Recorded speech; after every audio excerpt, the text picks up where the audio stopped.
Oops. I just pulled my webcam down. Does it still work? Just a second. Yeah, it still works. What up?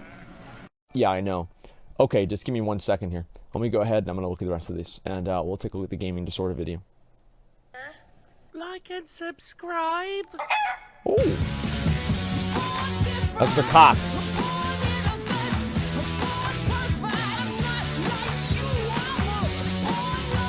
This is a really good intro, man.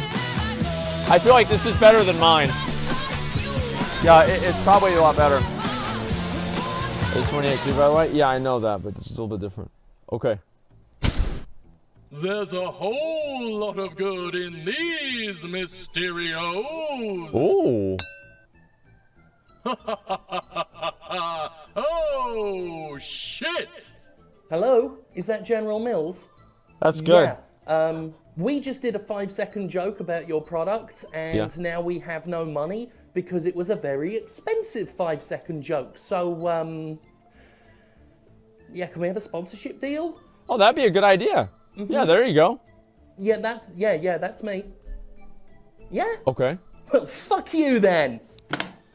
All right. When the World Health Organization announced that addiction to video games would be officially recognized and classified as gaming disorder, there was much protest from the gaming community.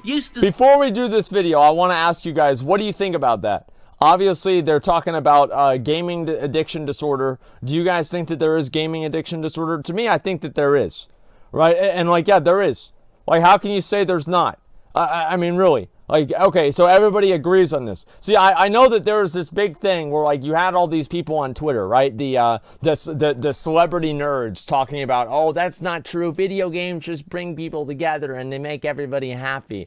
Give me a fucking break, okay, guys? Like, there are people that all the time forsake all of their real life responsibilities for video games, and you're looking at one of them right now, okay? So don't ever fucking tell me that's not a thing, okay? I hate these celebrity nerds.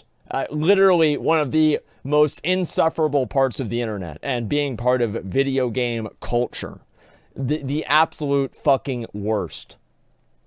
It is to games being the scapegoat for society's ills. At a time where video games are being blamed by self-serving Republicans for racially motivated mass shootings, the idea of gaming disorder rubbed many up the wrong way.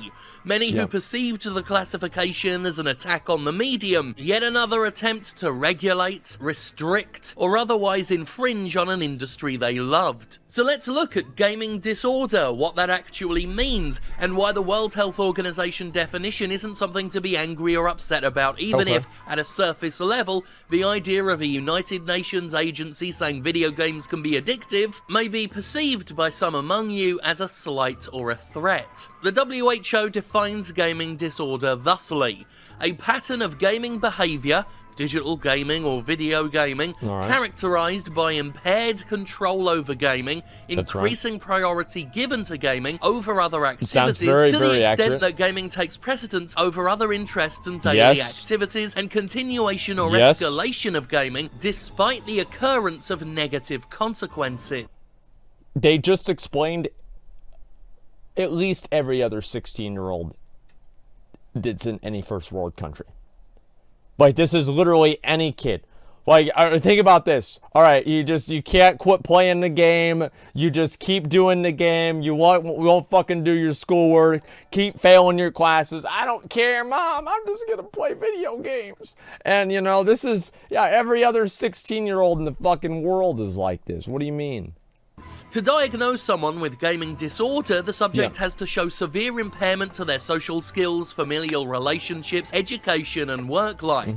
Over an observed course of at least 12 months, the subject would have to demonstrate significant inability to function and interact healthily in the world. For those alarmed that the WHO, not that one, would classify millions of obsessive gamers as addicts sight unseen, it's worth emphasizing the extremity of impairment and the length of time that extremity society has demonstrated. If right. you spend hours a day gaming, but you still That was such a maintain good a movie. healthy relationship, have no trouble doing your work, or are otherwise getting along just fine, you're highly unlikely to be found within the tightly defined scope of gaming disorder. I think that was Addiction is Grandma's defined in no small part as something that consumes one's life to the detriment of important needs and functions. Yep. In short, it's very, very hard for a lot of hardcore players to meet the requirements. The WHO, not that one, acknowledges how only a comparative handful of players would be considered addicted. Studies suggest that gaming disorder affects only a small proportion of people who engage in digital or video gaming activities. However,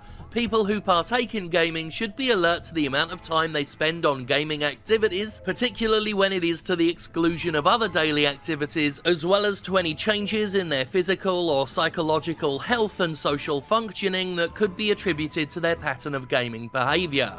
So basically, if you get fat and you play video games all the time, that might be a problem. Right? This is what, and I want you guys to understand this, this is what people were outraged about. Is that you can never, this is what I was saying before, you can never criticize weed, cats, or video games on the internet. You criticize any of those three things, people will go apeshit. Those three things, it does not happen. Like, you cannot criticize or say anything bad about those three things. Or dogs. Yeah, probably dogs too as well. Yeah, but maybe dogs. Mostly cats though. Mostly cats. Ultimately, what the agency's saying here is just good advice. Any pastime is worth the occasional self-checkup to make sure it's being engaged in healthily. Yeah, and this sure. is advice the World Health Organization and others suggest for many, many things, not just video games. Okay. And none of this is just about playing video games for a long Super time Mario World. sometimes.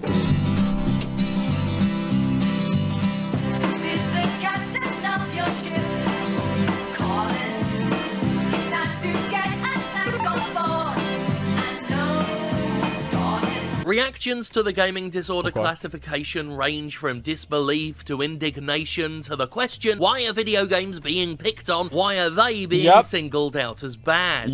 They're not. There's just a fundamental societal misunderstanding of addiction and what an addictive pattern of behavior says about the behavior being engaged in. Basically, something with the potential to addict is not inherently bad just because it can become addictive. That's why The WHO, heroin not is that one, okay. is not trying to take anybody's games away. It's not saying at all that video games are bad, unhealthy, or otherwise not fit for public consumption. Of course not. Now, in many people's minds, course not. addiction is tied inextricably to drug use, because it's practically the only form of addiction schools would educate children about. What in the school, fuck? you're taught drugs are bad, you're told drugs are addictive, therefore, things that can be addictive are bad. And when it comes to education about addiction, that's pretty much all you're told. This exclusive conflation is carried with us into adulthood. At least that's how it all was when I was a kid. And while I'd hope addiction education would be expanded in schools since the time I was there, I won't hold my breath. I mean, I swear all the textbooks I had as a kid were from the bloody 70s. Speaking of the 70s, at my school... I remember that, like, you guys ever get a textbook? Like, because I went to, like, a really big public school, right? And, like, our textbooks,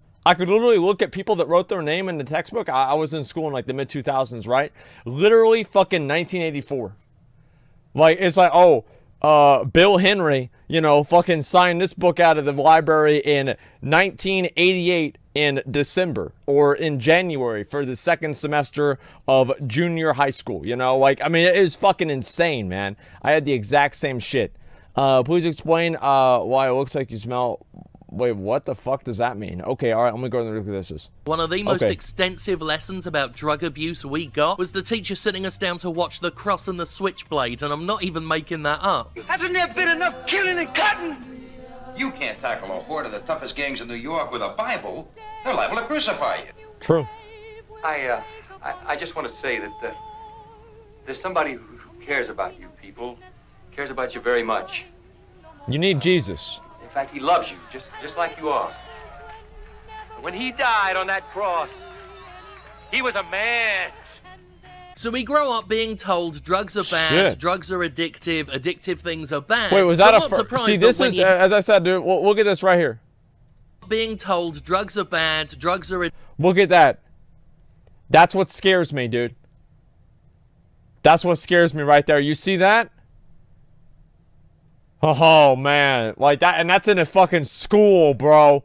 Like that's in a school, bro. Like what the fuck? Like man, I don't know, like it's in a school. Addictive things are bad, so I'm not surprised that when you hear about gaming addiction, some of you worry that people are saying video games are bad. Non-chemical addiction is often overlooked and misunderstood and not taken seriously. Sex addiction is often played for laughs in TV shows, often portrayed as the excuse used by horny perverts. Eating disorders are written off as greedy on one end of the spectrum and self-starving for shallow vanity on the other end. And more often than not, addiction is treated as if it happens in a bubble, as if an addict is simply an addict just because they got hooked on an inherently addictive substance. Addiction for its own sake. But that's rarely the case. Addiction doesn't happen in a bubble. There are links between addiction and depression that are so close they're practically sat atop one another. This goes for chemical addiction as well as non-chemical. Too often, people with mental health struggles will attempt to self-medicate with whatever they can get their hands on. Whatever distracts from their struggles, whatever lets them feel even the slightest bit different. Why is he keep running that guy over? For some people, that distraction becomes drugs. For others, sex. And for some, yes, it becomes video games. And if that distraction becomes a dependency, something someone feels they need in order to cope with their life, that's how an addiction can form. I know. I've been there. I've bloody been there. None of this is a universal truth, of course. That's actually true. Sometimes whenever I have a bad day, I would literally go mining. I would go mining. That was the only thing that I would do. I would just be like, you know what? Let's go mine some shit. And I know that sounds crazy because it's a little dumb to do that, but there it is. I would just go sitting around mining. And you DC'd, man? I know. Still, no servers are currently available. I bet they're probably gonna take the whole hour for this in terms of the fucking. The not being able to play the game thing, right? So hopefully they're going to be able to get the shit sorted out. We are just sitting here waiting for the game to work, guys. We are sitting here waiting for the game to work. Put yourself in my position, okay? I am level 50-fucking-9, and I cannot play the game. I am pissed. I am fucking mad. I am so fucking mad. I am fucking so angry, dude, and that's all there is to it. But listen, let me go ahead. I'm gonna read. They're blaming on the Blizzard forums for the DDoS stack. I mean, listen, dude, if they're gonna blame me, who cares? Like, I mean, really, who cares? I mean, what are they gonna do? Like, nothing. They're gonna get mad. They already were mad. Who cares? Jigsaw saying, thank you for the gifted subs. I appreciate that, man. Thank you. Addicted Gamers community. Hey, Asmon, first time ever donating, except yesterday whenever I requested this video. Well, Punk Rat's History of Classic WoW 2007-2019. You have to watch this. It's accurate, educational, and entertaining. I might take a look at that. History of Classic WoW from Punk Rat. After this, I might look at it. Just remind me after this. Different, their struggles are different, but nonetheless, addiction is not so simple. It's not just something that happens out of nowhere, and it's not always so easily solved as simply stopping doing the bad thing. The point is that if we understand the psychological reasons for dependency, we can appreciate just how many things have the potential to become addictive without necessarily vilifying those things in question. It's about the behaviors, not about the substance. Marijuana is, for example, often held up as an example of a drug that is not chemically addictive and not habit-forming. However, just because pot is not by itself habit-forming, it can nonetheless become someone's habit. It can nonetheless be overused. I mean, it makes people feel good in general. Like, who doesn't know somebody, like, I don't know about you guys, but I know like 3 or 4 people, it's like their life revolves around smoking weed. Like, that's it. That's what they do. They think about it all the time. They talk about it all the time. They don't really have any other interests except for smoking it all the time. It is crazy, man. It is fucking crazy. I don't understand how anybody can do that, but, you know, I mean, I do the same thing with the video game, so fuck it. Sometimes it makes me stare into an empty bag of Funyuns wondering what the hell I've been doing it becomes with my a life. lifestyle, But generally, exactly. Yeah, it alters your brain chemicals, it makes you feel euphoric, it can reduce your worries. You know, it's good fun for many people. but that also gives it the potential to be abused by those who feel that they need an external means of feeling good, which can lead to it being relied upon. And just because I recognise that, just because I realise that the pattern of using pot can be addictive even if pot itself isn't, it doesn't mean I want it to go away. I'm quite fond of it. I like to go to my local bar and get hammered every now and then. Many people do, and we still recognise that alcoholism is real, that alcohol can be abused, even if most people are able to interact with it in relative safety. I mean, bloody hell, you can become addicted to exercise, hooked on the endorphin rush and physically harming yourself after pushing your body beyond its limits to chase that rush. Luckily, I don't have that problem. Exercise is generally agreed upon to be a very good thing, not that I'd know. Now, the natural question one might ask at this point is, if almost anything can be addictive, why do we even need a specific gaming disorder? Why not just put it all under the umbrella of addiction rather than single out video games? This has a fairly simple answer. Different things are addictive in different ways. The way video game addiction plays out is distinct that actually makes from a lot the of way sense. something like workaholism That makes a lot of fucking out. sense. In order to effectively treat an addictive behavior, one must be able to accurately recognize how that behavior manifests. Playing video games to the exclusion of vital needs is quite different from tying one's whole sense of self-worth to their career. Even at a most basic level, gaming addiction might... Well, the difference in your career is at least you get paid for that one, right? I mean, it's like... If you tie your self-worth to a video game character, you're not going to get paid for that usually. But if you tie your self-worth to a career, you know, usually you get paid for it, right? It's a little bit different, so people are more okay with it.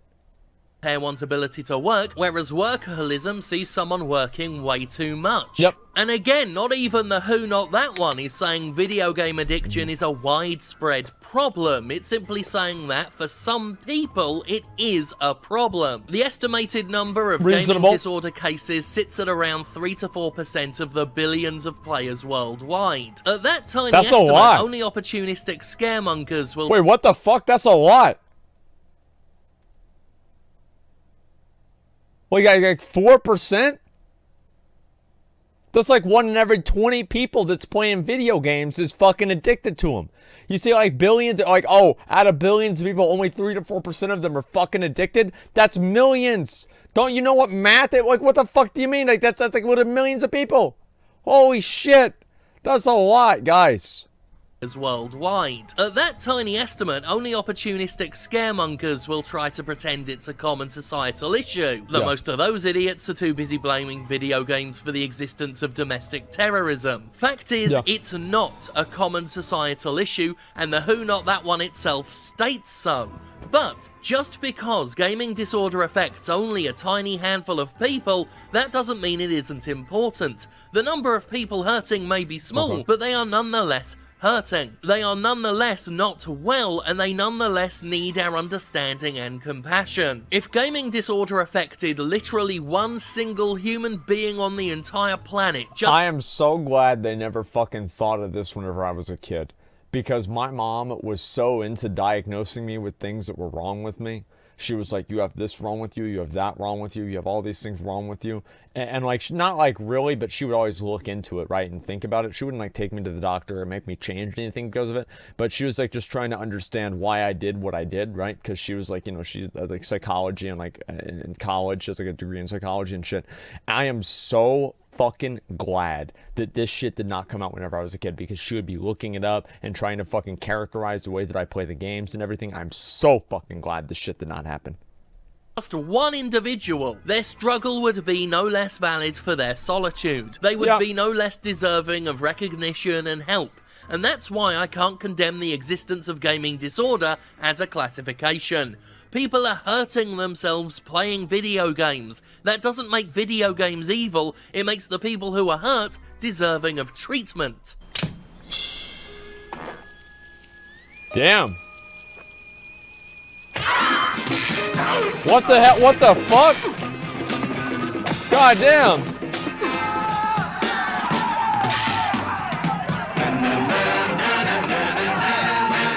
What the fuck, dude? That's the gang life right there. Much of what's going on around here. Now, all this said, one must acknowledge the role certain video games do play in this. We must recognise that some video games are developed to be addictive. Hell, the word addictive is a bona fide marketing term in the game industry. How many games have been praised for being quote-unquote addicting in the past? They should The word retention is super popular at game dev conferences and talks because monetized games especially need players to stay within their systems and economies. Of course the developers want people to get addicted to the game, right? It's like with WoW. If people get addicted to WoW, they're going to play through the shitty patches, so it doesn't really matter what they do.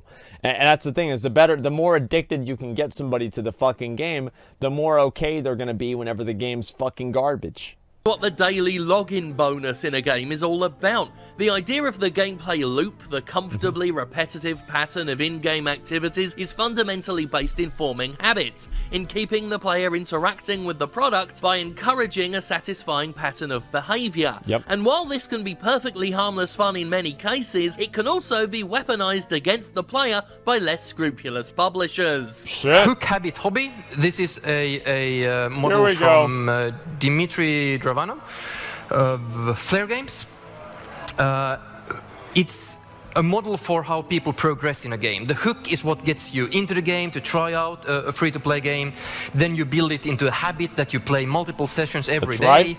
And then at the end, it's the hobby phase where people see it as one of their main hobbies, and they put lots of time and resources into it. Resources being money. Torolf Jernstrom, the industry's ugly reflection given human form. We've talked in the past about how certain so-called AAA game publishers are weaponizing addictive psychology to make money. Problem gamblers and spending addicts have been targeted and in some cases financially screwed by video games, enticing them into buying microtransactions and loot boxes. Only recently, 2K Games put out a disgusting trailer for NBA 2K20 that emphasized how fun gambling with loot boxes, slot machines and pachinko is. Literally, brazenly, almost insultingly linking loot boxes with literal gambling at a time when those links are being investigated. Yo, we're gonna watch that afterwards. Remind me to watch that afterwards. The sad fact is, a number of publishers, including Electronic Arts, Activision, and 2K Games, know exactly what they're doing and have known for a long time. I've spoken out against monetized addiction in the past, and having done that, I cannot go ahead and pretend the concept of gaming disorder is has more teeth than I do. Unbelievable. Not when publishers like EA, Activision, or 2K are out in the world. I dare say a number of unscrupulous publishers out there have been well aware for years that something like gaming disorder can be a thing and have banked on it as a potential moneymaker. After all, whales are how so many microtransaction-fueled economies make their money. The tiny... What about the super whales? Remember that? Because like now the game developers, they're not happy enough with just whales. They're like, oh, oh, okay, we got another whale. Now we want to get a super... Now we're trying to get a super whale. You know, and that's somebody that's spending $100 a month. He spends like $500 a month on some dumbass fucking video game shit that doesn't even matter, right? On some phone game. $500 a month. Handful of high spenders who drop hundreds or thousands of dollars on a single game. And they're not all rich people with cash to burn. Some of them are addicts being preyed upon. With that in mind, it's not just fair to accept gaming disorder as a reality. It's downright crucial. Before we go and I let you face yet another horrible week alone, I will do something I said I'd do more of and then forgot to do. So we'll do another one now, where I recommend an indie game, because doing a solo video on that game would tank the YouTube channel because no one cares to watch it. So today, I want to recommend, I suppose we'll call it a recommendation, but I'll just say game I played that I quite like. An indie game that I quite liked was Horace. Now, to talk too much about the story of this game is to spoil much that is best experienced by the player. But suffice to say, you're a little yellow robot. You look almost a little bit like a Lego person. Essentially, it's a platforming game. There is an interesting narrative woven throughout, quite sentimental in some places. The protagonist is adorable in many, many ways. And you run around this world collecting stuff. You're picking up trash around the world. and that's sort of the general conceit. But as you play, you unlock new abilities, the biggest gimmick of them all being the power to walk on any surface. Okay, so I'm not a big one into like that. I've seen so many of these pixelated like Super Nintendo games that they don't necessarily compel me anymore.